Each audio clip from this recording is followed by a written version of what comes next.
Hello, welcome. This is 1 week from when we planted, and most everything made it. Last week, Saturday, Sunday, Monday evening, it was about 45 degrees.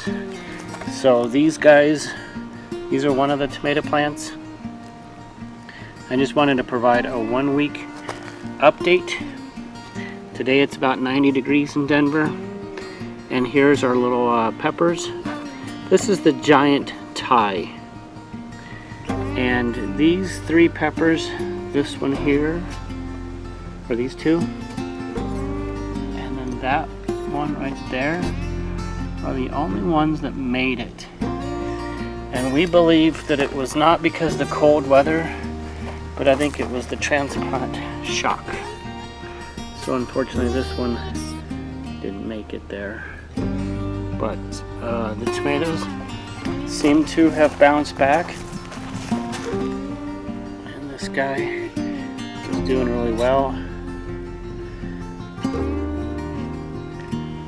And then over here, this little tomato plant, he's doing great.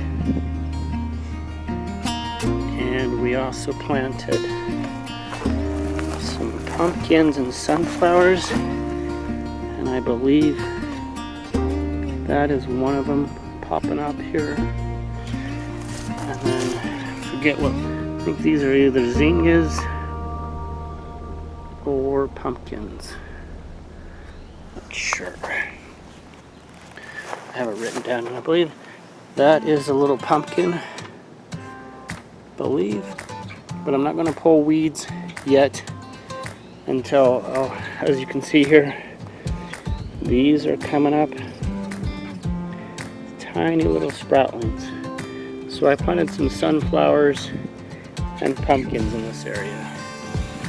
And so here's one of our tomatoes plants. And then here's another one. This one already has bloom on it.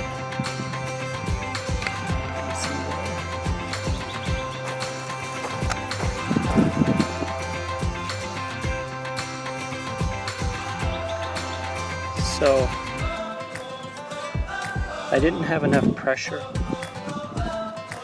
so I used the these little drippers, and I probably should have made a dripper per each plant, but I have them go in this little river, the water, and then it's going to hopefully water everything else as it irrigation.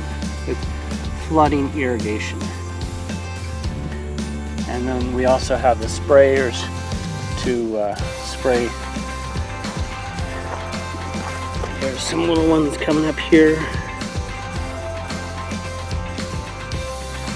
So we've just been monitoring it, and this is a 1 week progress. So in this little box, these are 4x4 Amazon, so one level is 8 inches, and so these are $50 a piece. So this is $100 for these boxes. I'm pretty pleased with them. So, but here's one of our pepper plants.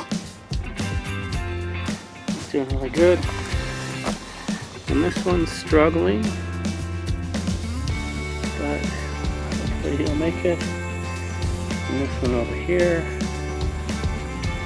we have a little mint poking out, and then we have these peppers. So this little box here, I think these are sunflowers here. We planted those from last year, and they just came up from last year. So we're just gonna see how they do this year. There's sunflowers. Here's our cilantro and the borax, and then of course here you see here some little sprouts. I believe those are zinnias and sunflowers. kind of just threw them all together. I think that is a sunflower. I'm going to move over here. And there's our little sprout ones that are coming up.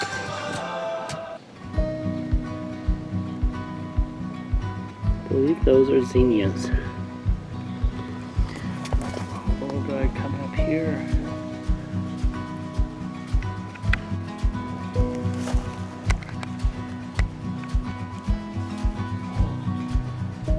Those are more zinnias that we planted, and just some various flowers.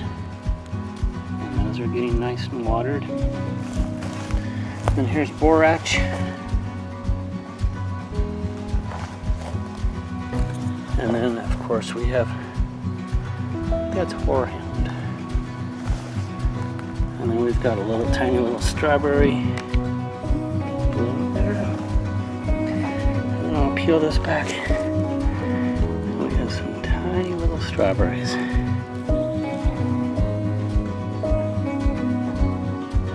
And then I did plant some more zinnias here.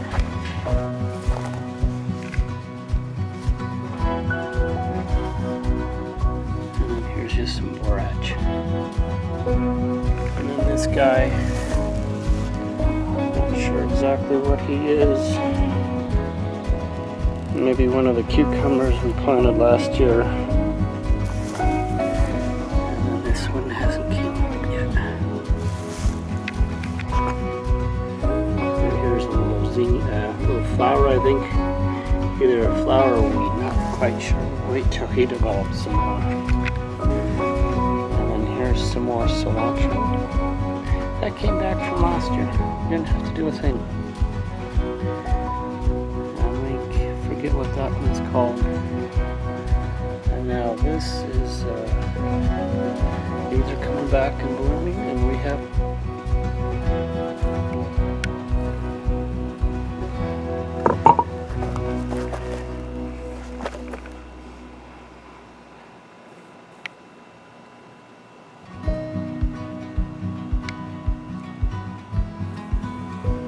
all the bees just doing his thing.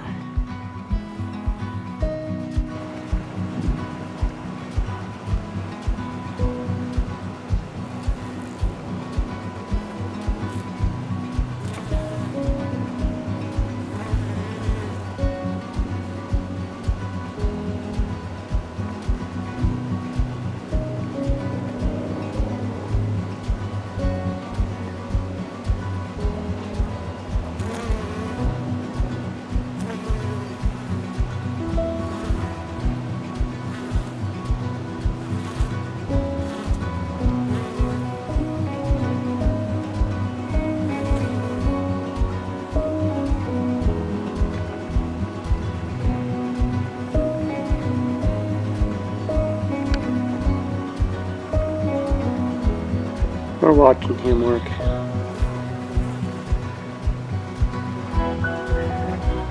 I believe this is a lavender. I'm not really sure, but we planted, he came back from last year. Just watching this little bee here.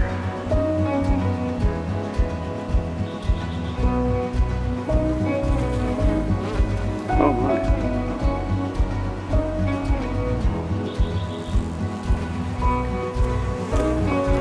Few months this is going to be swarming with all kinds of little pollinators.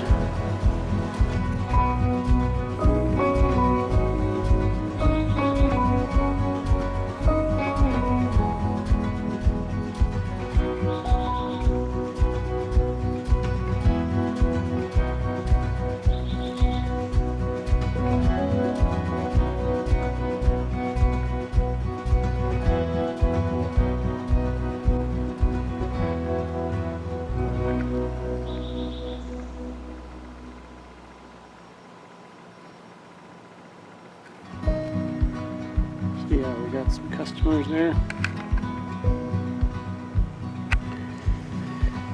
And that came back from last year. I believe that is some sort of lavender. These are all doing well.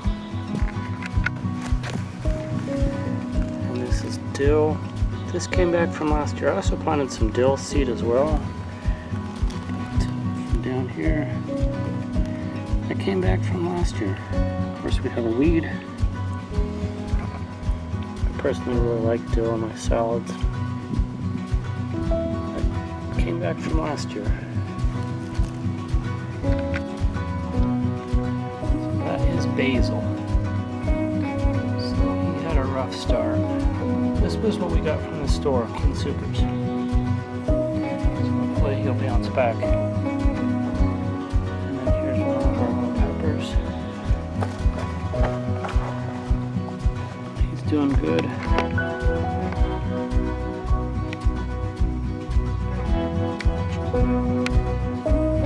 Another little pepper. These are 2 peppers. They're doing okay. And I guess we planted 3 here. And of course that is mint. Mint is very invasive. It's good, you can put it in teas and salads and such. But if you want mint, you gotta have to really control it, because it will build an underground root system. Case in point, this was we planted. There used to be a barrel here, a wooden, like a wine. It's a wooden flower pot. Planted like maybe 10, 15 years ago, and it was just a small little mint plant. We've since removed the barrel, and all of this is the network structure of mint. This is spearmint, really nice and tasty, refreshing. You know, you can have it as a garnish or make a tea with it. You know, it's a very nice herb, very hardy. And then we have a little photo bomber here. He's finding another cool spot. Grow it. You can, it's real easy, it's very hardy, but it's very invasive. So just have to keep under control, because the underground root system will come back with a vengeance. So if you want to have a whole yard of mint, cool. It's pretty hardy once it gets established, because I had cut all this down last year and kind of leveled this area, and as you see, it came up. And then another very invasive plant is catnip. Forget where we got this plant from a couple years ago. We just wanted a little bush or a little plant for our kitty cat.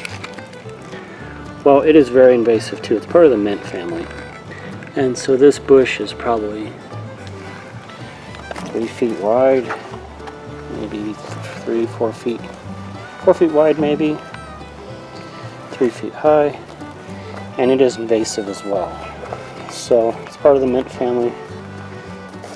And if you want to grow it, you can, but you just have to kind of keep it contained, because its underground root system will pop up everywhere. So here's one here.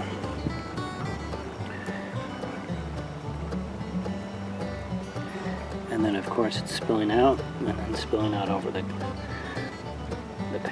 sidewalk here. So if you want to grow it, it's great, it's hardy, but it's also very, very invasive. So, and this is a couple years old, and we cut all this back. We cleared all this out, and then it came back with a force. So, and then here's more of our little peppers. This is our other little plot.